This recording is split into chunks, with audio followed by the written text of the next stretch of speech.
IPL নিলাম মানেই উত্তেজনা, আর সেই উত্তেজনার মাঝে আজ বাংলাদেশ ক্রিকেট প্রেমীদের জন্য এরও এক অবিশ্বাস্য খবর। নিলাম কক্ষে তখন নিস্তব্ধতা। একজন বাংলাদেশি পেসারের নাম উঠতেই হঠাৎ বদলে গেল পুরো পরিস্থিতি। স্ক্রিনে ভেসে উঠল নাম মুস্তাফিজুর রহমান।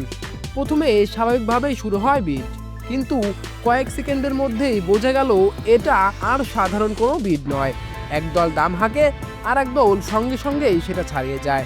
দাম বাড়ে, উত্তেজনা বাড়ে, নিলাম কক্ষে শুরু হয় টান টান লড়াই। এক পর্যায়ে মনে হচ্ছিল এই লড়াই বুঝি আর থামবে না। শেষ পর্যন্ত সব হিসাব ও প্রতিযোগিতাকে পেছনে ফেলে রেকর্ড দামে মুস্তাফিজুর রহমানকে দলে নেয় আইপিএল এর কলকাতা নাইট রাইডার্স। এই দাম শুধু একটা অঙ্ক নয়, এটা বাংলাদেশের ক্রিকেটের জন্য বিশাল এক বার্তা। বিশ্বের সবচেয়ে বড় টি-20 লিগে একজন বাংলাদেশি বোলারের এমন আস্থা, এটা সত্যিই ঐতিহাসিক। কাতার, স্লোয়ার আর ডেট ওভারের নির্ভরতার কারণেই মুস্তাফিজ আবার প্রমাণ করলেন তিনি এখনো আইপিএল এর মতো বড় মঞ্চের খেলোয়াড়।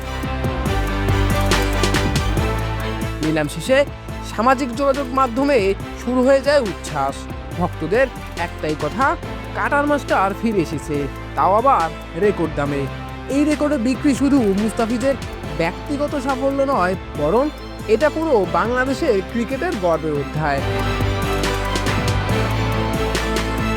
এখন প্রশ্ন একটাই, আইপিএল এর মাঠে নতুন দলে মুস্তাফিজ কতটা ভয়ঙ্কর হয়ে উঠবেন?